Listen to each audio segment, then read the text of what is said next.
Arno Carstens, welcome to the ice cream interviews. Oh, lekker. This is in the Christmas poo. You know. I remember. South Park. South Park. Yeah, it's a comedy. Jeez. Ek het dit nog nooit gekyk nie. I've never watched it. Don't worry. People who know South Park will. I remember 1996, I did my national service in the Navy, Simonstown. So people go, like the guys say, listen, we need to go into town to go see a band, Springbok Nude at the Purple Turtle. Correct. It was on a Sunday. First of all, I went like, what satanic joints are they taking us on a Sunday? You know, 1996, if there was a live band playing on a Sunday, it wasn't cool. Yeah. You know? I understand. And I got there and it was a very hot, humid Cape Town day. And people were sitting on the windowsills. You know, Purple was on that corner there. I remember that. And it was super hot. And we couldn't get place inside. And here was the first time that I saw Springbok Nude. And I went like, from which country are these guys? So from which country are you guys? The Bowland. And how did you get? I'm from the Bowland. Yeah. And, you know, Theo's from Belleville. Belleville. I remember that, the thing that I remember most about Purple Turtle is that I found that the bar people behind the bar, were cooler than anybody who comes there. They had this kind of aloof, gothic look about them, very gothic. And the women were quite beautiful and strong and massive, and the guys were all like cool. And you don't get that anymore. No. Where the establishments are like really cool. They probably did that on purpose as well, you know, where they went like, listen, okay guys. I thought you were talking about cool goth people. You don't get that either anymore. You don't see goths anymore. Do you in South Africa? We now call them eccentric. They identify as eccentric. We don't box anything anymore. It's all about identification. Very true. More and more living in a kind of a Star Trek episode. The Federation. What's your favorite character in Star Trek? Mr. Spock.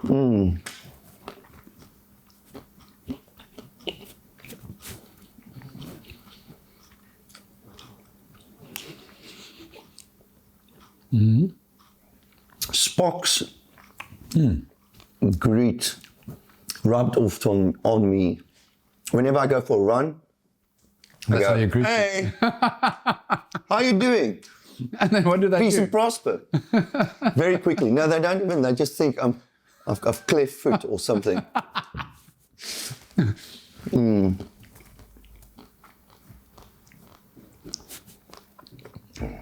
What do you like more, painting or music? There's fun in knowing that you know your stuff when it comes to music, because you can ultimately, you know, you got to be prepared or whatever. I'm just saying that because I'm going to Zambia and I've got to learn a whole bunch of songs, and I've actually been learning it the whole morning, and my brain actually works. So,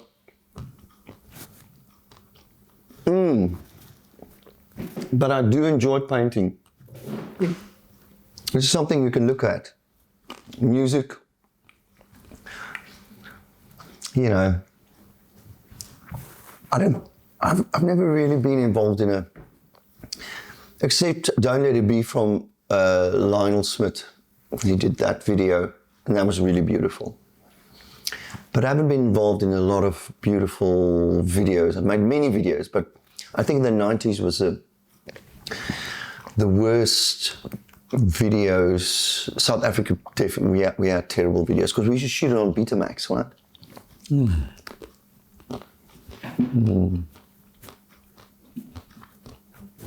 But why do you say that though? Why do you say it was terrible? Our videos didn't look good in the 90s. It only came right at MK. Yeah. When MK started, geez, suddenly the quality of videos was just in a different league. It was so impressive. But that's when digital started. You were able to manipulate it more. But, me and Heiser Burger from Battery 9 made a documentary, The Nude Girls. And what we would do is we made a whole bunch of videos. We'll wrap Barbies with cellophane and blow them up with crackers and weird stuff. And you basically take old footage from. But what we'll do is then to make our live footage of whatever we shoot go well with the old footage. We'll shoot it, we'll play it over the video machine, then shoot it again from the TV, and then it gets a different grain. Then it looks like. Oh wow! Yeah. It's like layering your canvas. Mm-hmm. No. Your new album. Tell me about it. Second Afrikaans album. The first one just won all the awards. First one was good. It was amazing. How it works is that you write these things your whole life. So that album I've been writing for many years. But I've just been doing English music. But now the second album wasn't that easy. A lot of things change. People move. You know, I had Fred and Dane on Bloem 13, the first one. Yeah. And the second one, Dane left to China. It was with me and Fred, and we tried a couple of things, but I think the two of us are too law school, so we couldn't really commit to much. And then also sometimes thought, maybe the songs wasn't strong enough. But I did 2 with him, and then I did 3 with Theo Kraus. And it's obviously a different vibe. The other one was all about the stories of growing up, like I say, and all those things. And this one is actually right now, because Sprokie was written in lockdown. And that's why you've got this, Môre gaan ons feestlikheid herwin. It's got this, laat die pendulum, just let it get over with, you know. And then, and everything has got this undertone of times are pretty shitty. Yeah, it was bad. But I must say, and that, you know what, lockdown was in a weird way a very interesting thing, because it was a micro experiment on many levels of what you will do. It suddenly put you in a position you've never been in. Like, what are you going to do? Are you going to fucking cry? Are you going to... And I think a week or two later into it, I clicked, but hang on, I'm a South African musician. You work for yourself. I mean, this is what you do for a living. You're constantly in this kind of situation. Yeah. And then we just started like, phoning around, okay, let's stream here, let's stream there, And I also thought the more you do in that time, the more you give to other people, the better you're going to walk out of this. The film industry just went, and that's when we started the Geheime Tuin. Yeah. Which was, for me, it was a new thing, you know. For me, the most exciting of all those shows was Geheime Tuin. It was so beautiful. Oh, man, in that farm. We should do it again. I would love us to do it like in yesterday. There's such a space for this. Do you want to do it again? Yes, because the guy himself invites his own friends, right? Yeah, that's amazing. And then they can meet they can say that thing is their own friend. But it grows from their own friends. Yeah. So it's a given. And you know what's happened after the Durban riots? We've been doing a lot of shows in Durban at people's houses. Like And I think it's going to become more now after the Yeah, we go now. play in these gated communities, dude. So I got lost in the gated community in Durban. It's so massive. Art's playing at Fan Court now sometime. But you played Fan Court in December. I used to, yeah. You know what? Why did I not see you December? I was there. I played. But did you play? Did you stay at Alicia's house? No. I'm so on the you road. stayed in a hotel. In a hotel, you know. Oh. So, Do you sometimes, while you're painting, do you sometimes write a song in your head? Or is it not something that goes together? no, I just don't think about it. I'm always listening to music because I'm busy doing playlists. Because I create a little playlist every 2 weeks. And, you know, it takes me, it's an old habit from the 80s. You used to sit with your beatbox and the radio. Radio 5. And it's 40. Tears for Fears, Pale Shelter. And you had to press the two And buttons. the whole thing is like, it's almost like you're breaking the plastic, can't handle the pressure of your fingers. And give me your tape. And then your dad comes into the room and says, lunch is ready, or whatever. Yeah. And then the whole song, then you got to wait for the next Sunday to get the song. Hopefully, and the then song they is on start the same. ads too early, and you're like, you're such a dick. It was so cool. So I love doing it. I was actually asking somebody the other day that I don't get DJs, you know, I don't understand totally how it work, what is and the guy said, well, it's because they put together a bunch of music that they really, really love, and they kind of want to share it with you. I think it was a DJ who told me this. And they get utter joy from doing that. And I said, I know what you're talking about. I love making my tapes or my playlists and sharing it for anybody to want to listen. Oh, insane. And you take great pride in how you arrange the songs and how they flow. So where can people listen to your playlist? On iTunes? Yeah, Apple Music. Apple Music. And it's like also on Spotify. It's like on a Carstens playlist. Yeah, I do put it on Twitter every 2 weeks I'll put it out, so you'll check it So out. that's a nice way of supporting your fellow artists as well. Yeah. I hope they do it to your songs. They don't do anything. And Kras, when last did you see him? Did he work on the new I'm album? supposed to get a sugar loan now? Yeah. Do you feel it? No, sugar upper. Yeah, it's terrible. Did you roofie my ice I cream? roofied your ice cream. Do you feel, yeah, it's terrible. You don't do a lot of sugar anymore either, hey? At our I age, do. I avoid sugar. I do. This is the only time I do like artificial sugars now. I was when do the sponsored by ice cream. Magnum years ago. Ah, You know how fat I got? I had a whole fridge full of Magnums, and Just as for it the goes fun? down, they will come in. but why were you sponsored by them? Because those days there wasn't like an Instagram where you can go like, hi, I'm Arno. Magnum yourself. Too. No, but you know, ice cream at bars late at night, drunk, Heat magazine. Give that man another ice cream. Magazine, my word. Dude, what happened to that magazine? I used to, you know, Henry, you, me. I used to look at you Shit. and you would wear your sunglasses at a Heat magazine function. You know, it's like 12 o'clock, 1 o'clock at night.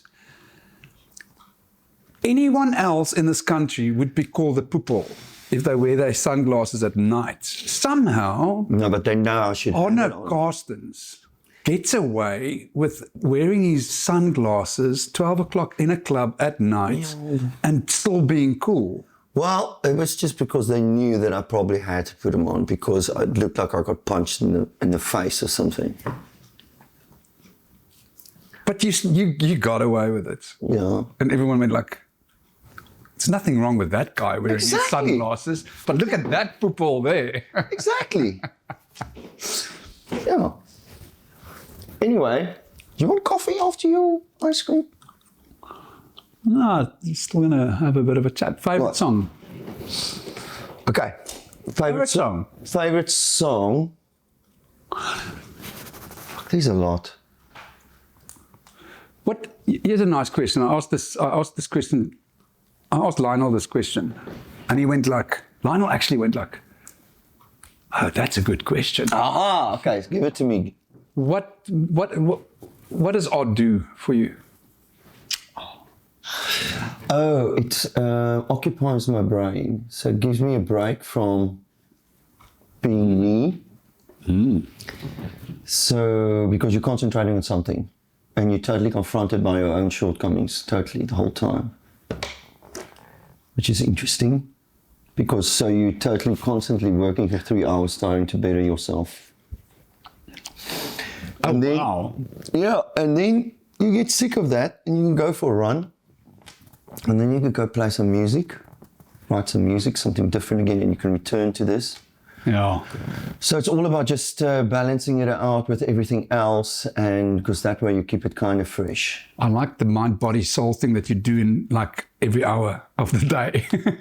Yeah. I do this, I read this quickly, I write this quickly, and then I paint this quickly, and then I meditate quickly here, and then I go for a run. And then I come back and I do it all over again. And then I watch That's what I do actually. As Yellowstone. Oh man, I love that show. I don't watch a lot of TV. I think that's the last thing I watched. Yeah, I want to get a t-shirt of Kevin Costner. Yeah, I want to be Kevin Costner. I actually want to be Kevin Costner too. Yeah. Or his daughter. What a cool I guy. don't want to be his daughter, but I know what you want to say. she's nice. What do you want to She's say? clever. No, no, you don't want to be married to her. She's a British actress, actually. You fucking lie. Yeah. No. She's got a British accent. I don't want to spoil it for you. No, really? Yeah, I'll go YouTuber. It's your Irish rules. Yeah. Okay, but let's get back to the. You were saying something now about you paint because then you don't have to deal with yourself. What's the most difficult part of yourself that you kind of want to avoid on a regular basis? And how do you deal with it? Well, I think we are all our worst own enemies in a certain way. Word, yeah. And then the thing is, they say most people don't get murdered, they die by suicide. So we're basically I don't think our brains can totally handle, because we're not using all of it, but the world around us is perfect. So we struggle. We don't see everything we're supposed to see. I think we see enough, but there's so much more happening. And now with the advent of IA, and we're still in the same dimension, but humanity is not man and woman anymore. Everything gets broken up into pieces. And we just surrounded by multiple dimensions of thought and things that other people will never understand. I mean, my wife works in crypto and stuff, and they talk a language that your average person won't understand. So more and more people are growing into different, developing into different creatures while we're still here. And sometimes I wonder if our brains can actually handle everything. I think, at the end of the day, soul's expression is the most important thing for artists, for me. And if I can get, and I've read that the other day, if I can get a robot to help me mow the lawn so I can paint, then fine. But I definitely don't want to use it for writing songs or doing paintings. Do you think that's why maybe the majority of great music was made before the digital age, where they went into a recording booth and, gosh man, it was all the instruments in one booth and it was one take. Yes. If you messed up one lyric or one note, then you got to do it again. So that kept the authenticity. Yeah. Because I don't believe our brains are made to be bullshit. No. We picked that up. So instead nowadays you sing the chorus. I'm not saying you, but especially pop artists, I think they sing the chorus and they just copy paste that chorus throughout the song. So they spend like half an hour in the studio and bye-bye, there they go, and the rest is done by the producers. And well, that's got to do with social media, because a lot of the brains can't handle longer, like 3-minute songs. It used to be 3.5 minutes is a good song. Now that's shorter, even shorter is better. Like in the 90s we made or no, even 70s was like 10-minute, 20-minute songs, stuff like that. Now it's literally like, man, 2 minutes is pushing it. In a way. But therefore, I believe in still writing good songs, you know. If you can capture the audience with your lyrics for 3 minutes, flip, that's amazing. It's beautiful. And you can still do it because humanity still loves a good story. You know, the computers might be getting clever around us, but we are simple creatures of that is massively, we're not easy, we're mathematical. Yeah, man, you're absolutely talking my language here, because that's why I don't think stuff like certain platforms that's a clip without a beginning, middle, and an end is sustainable. I think even marketing and businesses, I think even business models, if there's not a story to it, we're really at a breaking point where I think stories are going to come back in full force without... we're not made for AI. We're not made for it. No, I say to That's why no one really engages in it. Lazy people do when they do their write-ups and whatever. But you know, I say to the audience sometimes that it's roadkill. You know, I do a song, they clap. Sometimes I say thank you, and then sometimes I have to tune the guitar. Awkward silence. And then I look at them and I go, that is roadkill. And that is why you are part of the band. You know, because they've got to sit through it. There's no fourth wall. Oh, I love what you're saying. And then they become like, they cringe a bit and they feel it exactly what I feel. But then they go into the song and then it just gets better and better. And it's not how the show begins, it's how the show ends. And the audience, if you've done your job well, that's what they can feel and walk out being, feeling entertained, but also being part of something. That's the secret. I think Mel wants to come through the door. Mel, do you want to come? Look around. No. Nice. Okay, bye. But you can't. There's a tripod. Just wait there. Yeah, come. Little circles on the floor. Hello. Hello. Sorry about that. I was How are you? something up. Hey, Mel. I'm going to actually... Well. Where am I now? Well. Is that where I'm sitting? Where am I sitting? You must go back. I'm there. I'm there. I'm there. I need to go back. Okay. I'm just gonna leave this in the edit. I don't mind you guys walking there. Yeah, it's interesting. What's your experience when you stand on a stage? Do you create a fourth wall for you? You can't really, because then you disconnect from the audience. No, but it happens automatically because I'm standing there, and especially the first song, you're trying to hear what's going on. Okay, there's my voice. Now you're going to go through your whole EQ of your voice. Every night when you sing, the sound is different. So certain notes is going to be easier than other notes. Certain words are going to be easier to express than other words.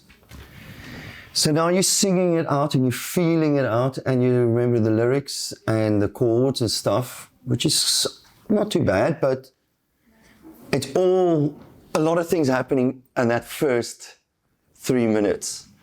So, and then, depends on how it goes then you can either relax and move into it. Otherwise, because if the sound's not good, sometimes what happens is you start concentrating to keep it all together, and then you lose the audience because you're hearing things and you're going, what is going on? And then stuff. So you do tend to lose the audience, but then over the years it's become easier for me to communicate a little bit with the audience. Yeah, just because I see the audience and I look at them, and sometimes they look like older people than me and it freaks me out and stuff like that. And then I go, hang on, all of these fuckers grew up listening to Nirvana. They're the worst kind of people in the world. So this is going to be all cool. Don't worry, you're not going to offend anybody.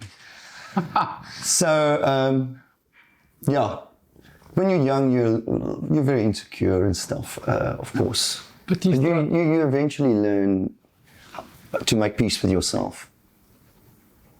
Yeah. Do you feel that you've grown more into your music?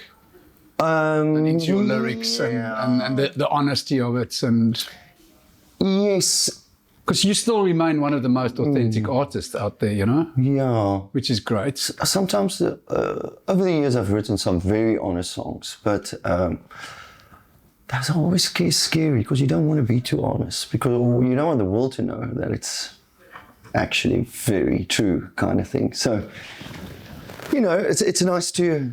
Songs must mean different things to different people. Oh, I've got my stuff. Do you think that's a secret of a song, of writing a song, performing the song, and then the person that experiences that song can interpret it in their way? Well, the thing is, so my favorite song of all time is Waterboy's Whole of the Moon, and I play it. Oh, wow. I always play it, acoustic version of it, or whatever. But the thing is, for years I thought he was singing, "You always see the cup half full and you're an asshole." Because it sounds like he sings it with a kind of an attitude. Mm-hmm. But I've eventually found out that it actually means the opposite.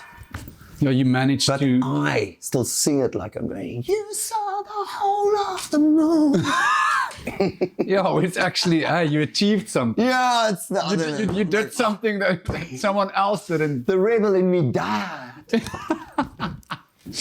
But no, it's cool. Yeah, it's gone. What's the greatest experience you've ever had on stage?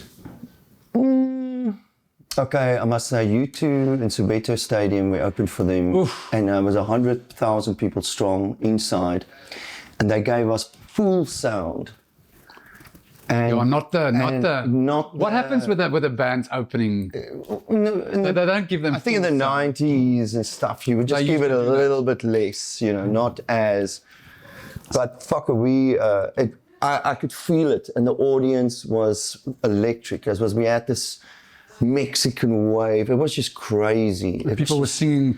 It was surreal. I mean, just for 5 songs or 7 songs, we were king of a little hill on somebody else's arsehole.